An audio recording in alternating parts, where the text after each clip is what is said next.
9:23 minutos de la mañana, 23 grados la temperatura. Un placer recibir a Gustavo Bernini, presidente del Fondo de Desarrollo e Instituto Nacional de Cooperativismo. Buenos días.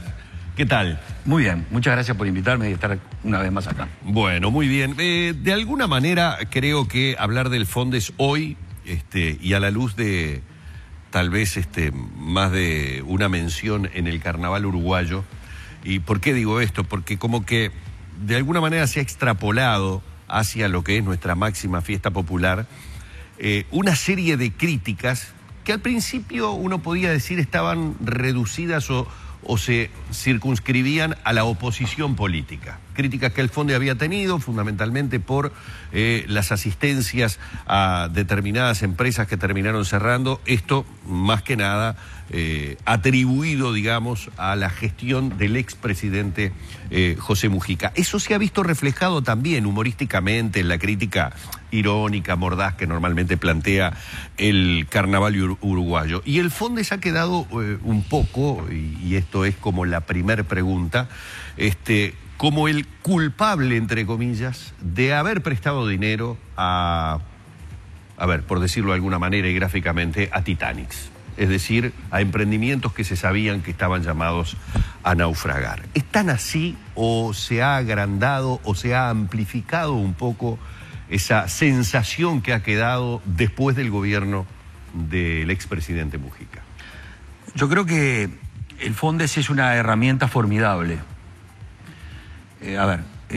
Todos sabemos que en la sociedad que vivimos y en el mundo que vivimos, la única manera de acceder a financiamiento para un empresario es teniendo capital.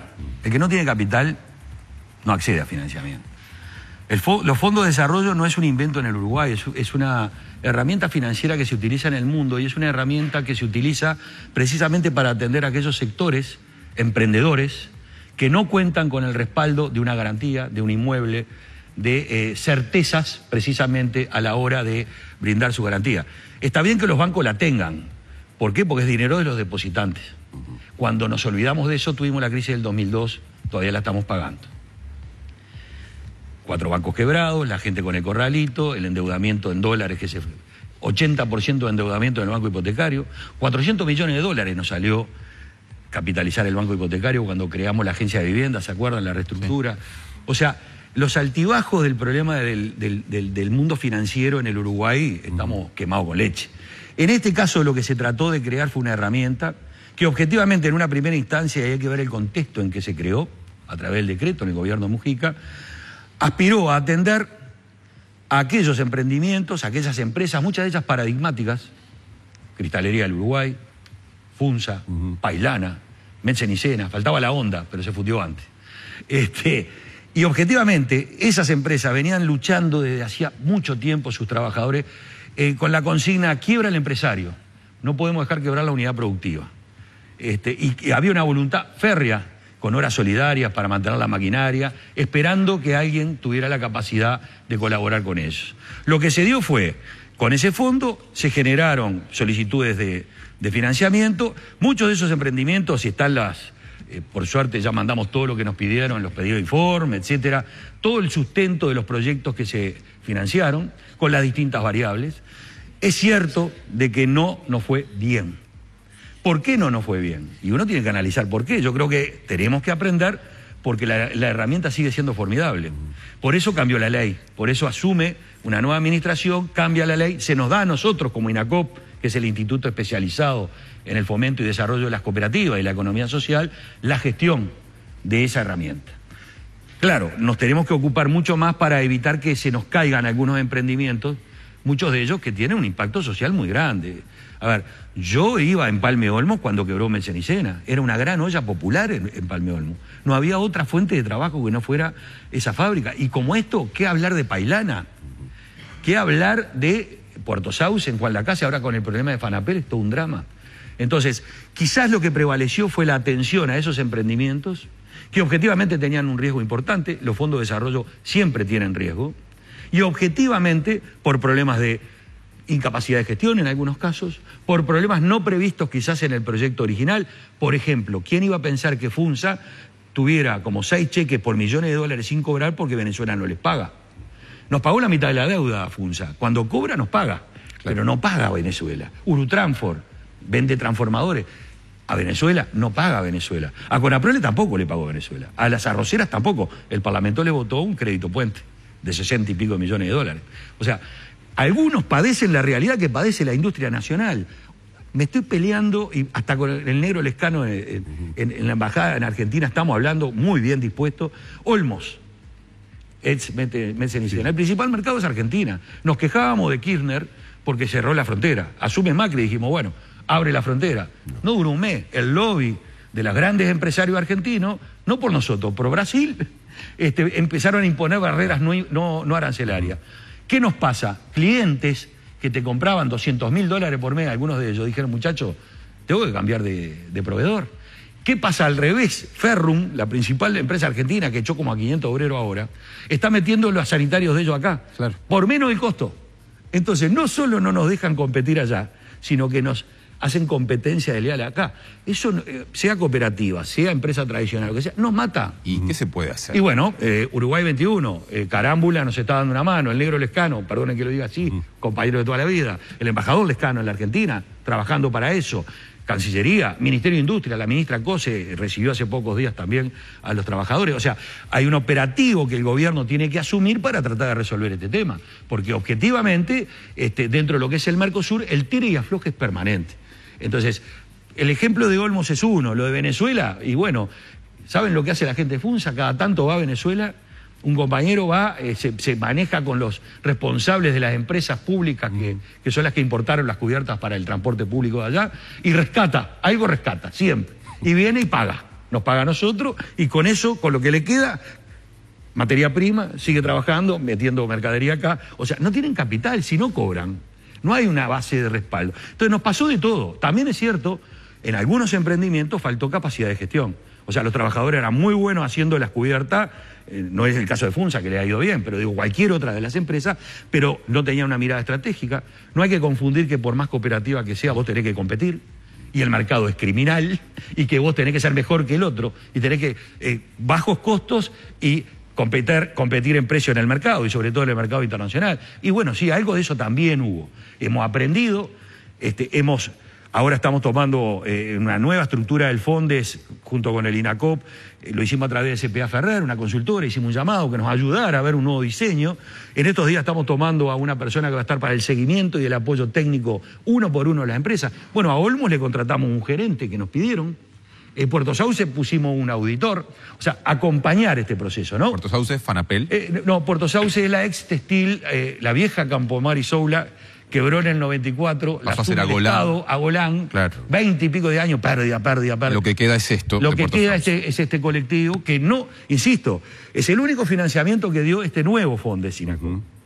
Lo hicimos a partir de un diagnóstico de un ingeniero que fue a la fábrica y vio que había posibilidades de sustentabilidad, porque estábamos bien bastante bien en tecnología, buena capacidad del personal, podíamos llegar a competir en Brasil, sobre todo, que era el principal mercado. Damos financiamiento, nos armamos un auditor, se hace un plan de negocio y va el auditor con ellos. Se nos cae Dilma Rousseff, crisis política en Brasil, crisis económica. Ahora, esto es solo para este tipo de empresas, no le pasa a todo. Quizás la empresa tradicional tenga otro respaldo, tenga otro tipo de perspectiva y posibilidades de acceso a capital, que nosotros no podemos indefinidamente seguir dando capital a empresas que no se pueden sostener. ¿De dónde sale el capital que maneja el fondo? Fue muy inteligente la forma de fondeo, porque son un porcentaje de las utilidades del Banco de la República.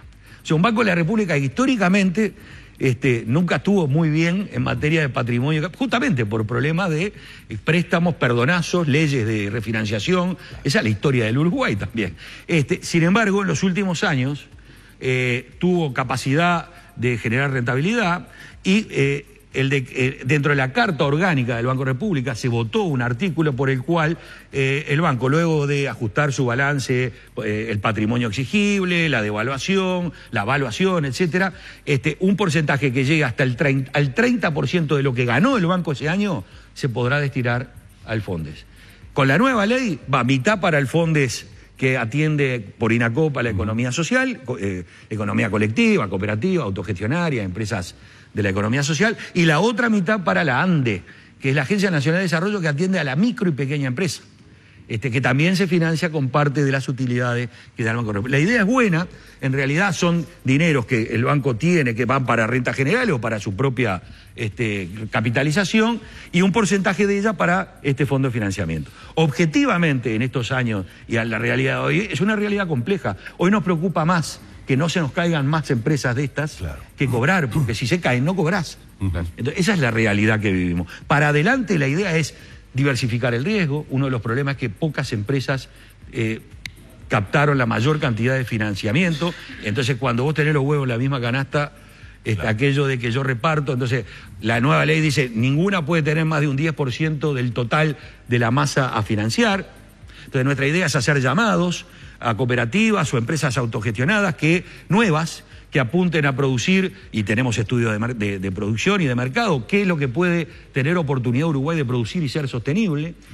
Con el Ministerio de Industria hicimos todo un mapeo, tenemos una incubadora de cooperativas, o sea, se está trabajando. Esto quizás no tenga tanta difusión, pero objetivamente esa es la nueva idea para el fondo, ¿verdad? Es un cambio que se ha planteado. Tengo que redondear en un minuto y me van a matar si no pregunto por el tema de Alas Uruguay. Sí, clarísimo. O sea, me van a matar si no pregunto. Ya tengo al ministro Rossi, y así que lo voy a demorar un minutito más al ministro Rossi, porque en un minuto pido saber, porque seguramente es lo que muchos se preguntan. Bueno, entre las que aparentemente quedan en el debe está el tema de Alas Uruguay. A ver, Alas Uruguay es una de esas empresas que luego de lo que pasó en Pluna se organizó el sindicato de pilotos y de trabajadores, crean una asociación civil, en ese caso con gente muy capaz, la gente que más sabía de aeronáutica en Uruguay estaba ahí, por razones obvias, elaboran un proyecto muy trabajado en el periodo anterior, muy discutido, en principio con aviones que eran propiedad de Pluna, después eso se perdió, tuvieron que salir a reconvertir el proyecto a través del arrendamiento de aviones. Cuando se asume el nuevo gobierno, sale un decreto que nos dice, bueno, todo lo que el Fondes prestó o está para ejecutarse, lo tiene que asumir INACOP. Se nos cayó arriba a nosotros, ¿verdad? En marzo del 2015. Entonces, ¿qué hicimos nosotros? En cumplimiento de ese decreto, ya estaba echado a andar el proyecto Alas Uruguay, se estaban arrendando los aviones, se estaba iniciando la campaña de comunicación, el arrendamiento de local en Buenos Aires, en Asunción, todo lo que implica el echar a andar esta empresa, el proyecto por Dinasia para lograr su viabilidad, los permisos de navegación. En ese caso, lo que nosotros hicimos fue seguir ejecutando las partidas contra rendición de cuentas de la factura de los aviones, la factura de los hangares, la factura de la publicidad. O sea, y eso fue lo que hicimos hasta el momento. ¿Qué pudo haber pasado? ¿Qué nos pasó?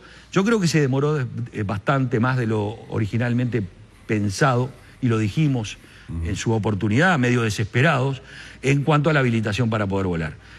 Tenía costos fijos que sin ingresos. Si no vendés pasaje, el avión, el alquiler lo pagás igual, porque mientras lo tienen que inspeccionar vos estás pagando alquiler. Tenían para arrancar, los 3 aviones. Tenían para arrancar en una temporada en la que era la temporada alta y se perdió. La perdimos y arrancamos a mitad. Ahí yo creo que fue, por lo menos no tuvimos la posibilidad de probar, que yo tenía cierta expectativa. Fíjense ustedes lo que sería Alas Uruguay volando ahora, ¿no? Se calculaban 40 y pico de millones de dólares la masa total de dinero que iba a implicar en esta temporada, claro, por los el vuelos aéreos, crecimiento por puente aéreo, Brasil, Paraguay, etc. Entonces, realmente es una frustración, objetivamente es mucho dinero, y objetivamente en su momento se apostó a que esto fuera así.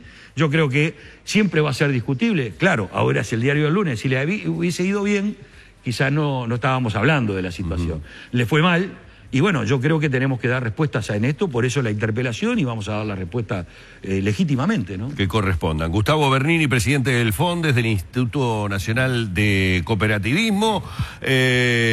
Voy a seguir en tema, porque recibimos ahora con Martina al ministro de Transporte y Obras Públicas, aunque tal vez el tema de Alas no lo toquemos y nos dediquemos a UPM, a ver qué le podemos sacar. La mega infraestructura. La mega infraestructura, mirá cómo ya nos da letra. Muchísimas gracias. Gracias a ustedes, muy amables. Vamos cerrando por aquí este encuentro que hemos mantenido en la mañana de Arriba Gente.